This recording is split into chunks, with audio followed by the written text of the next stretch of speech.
What's up, YouTube? In today's video, we're going to talk about 7 traps that founders fall into when evaluating candidates.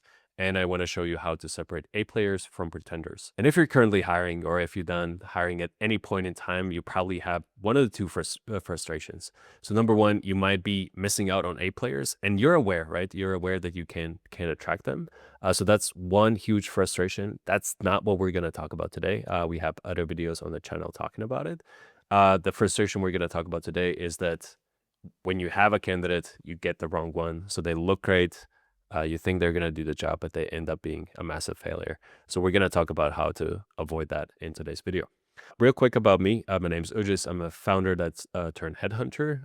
I exited an 8-figure online business in 2020. And since then, I've been helping 8 and 9-figure founders build their dream teams.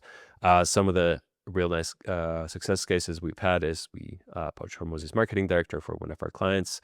We had an executive from Hero willing to be joining another client of ours. And then we headhunted one of Gully's top guys to join our client here. If you're not aware, Gully is a $600 million a year supplement company. Typically, what you see when you think you have someone great in front of you, right? So they worked at a big brand, either a household name or something that's big in your industry specifically. They've had a big title there. They perform strong on the interview. And they have some big claims, right? So some big wings, and they say, okay, I can do it, and I can do the job that you need me to do.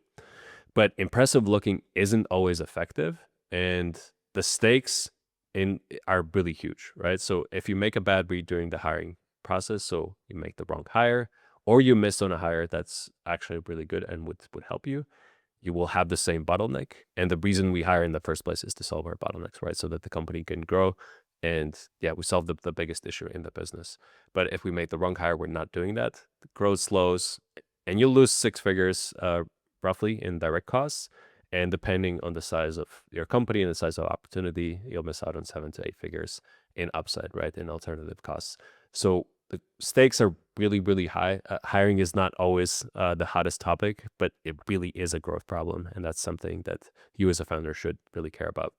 Here are a few traps that you might fall into when you get a good candidate. And in this scenario, let's assume that you have a deodorant brand, right? So you might think, okay, Old Spice, one of the biggest brands ever, has to be great, right? If someone's been there and driven Old Spice, it has to be an absolutely amazing person.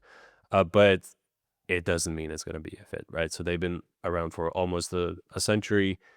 Leading Old Spice is very, very different than leading your brand, even though you both have deodorant brands. Some people still fall for this. You'd be surprised. Just the familiarity is what kind of gets them. But you might think you're smarter.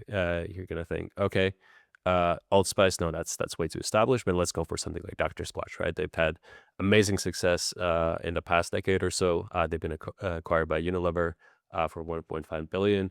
So that's the company we should be hiring from. But even then, likely they are 3 or more steps ahead of you. And the context for that person is just way, way different. If you know about anything that's going inside a company, there are a lot more cooks in the kitchen. They have so many different channels, so many things going on. And chances are that they're still way ahead of you.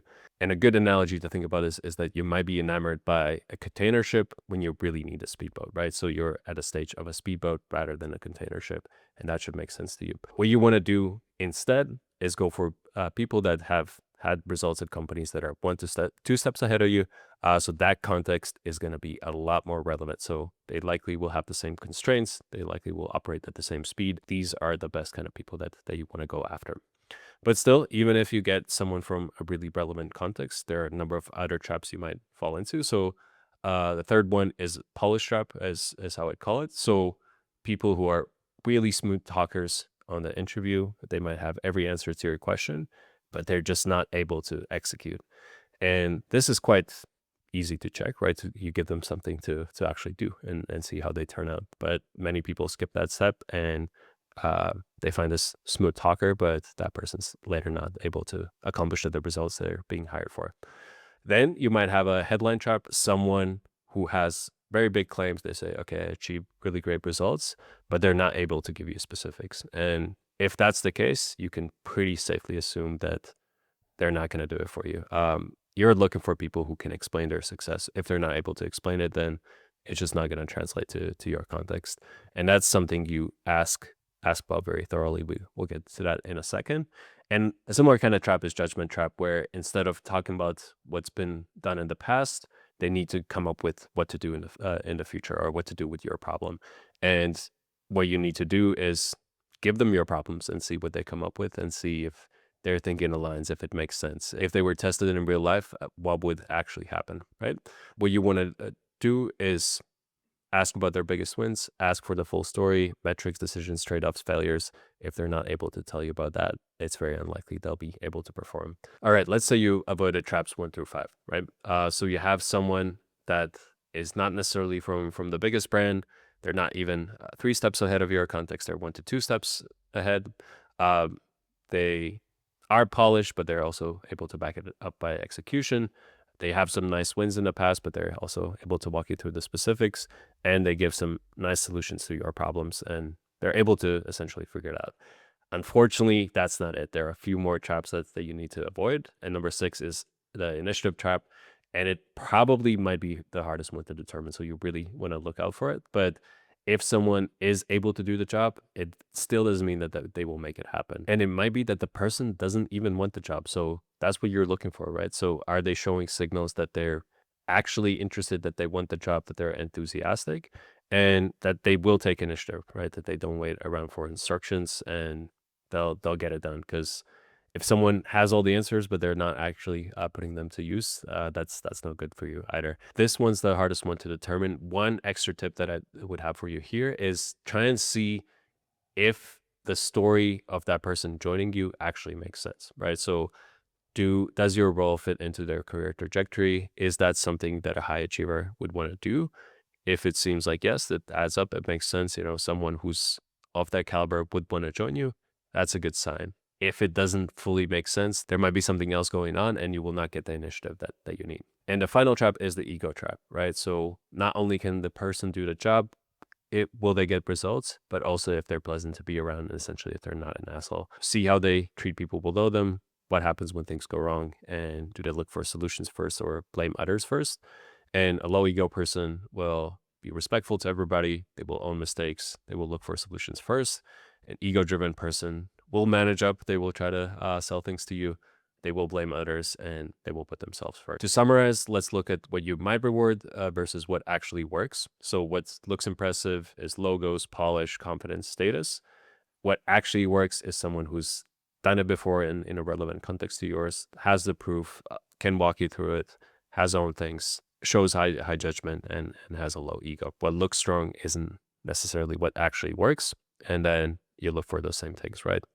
Context, detailed proof, ownership, high judgment, low ego. What you want to do when you get a candidate, and how to see if they're going to match what you're looking for, and how to avoid those traps that we just talked about. So number 1, you get a resume in, or you get a candidate. Within minutes of the first conversation that you have, ask them about their biggest win, and then ask them to break it down. And you'll be surprised, but 8 times out of 10, they will tell you a big win, but they will not be able to break it down. So that's the first thing you look for. If they're not successful in this, it's pretty safe to discard them as a candidate. Then if they've done well on that side of things, give them a real problem to solve, right? So introduce your situation, whether that's in a kind of a role play situation on a live call. You can give them a take-home assignment, give them time to think about it, but give them a real problem and see what comes back. And again, you might be surprised to how varying answers you get to this sort of problem, right? So you'll get some people that completely blow you away, and then and there, most of the time, you're almost sure that they're it, or they might quite disappoint you, even though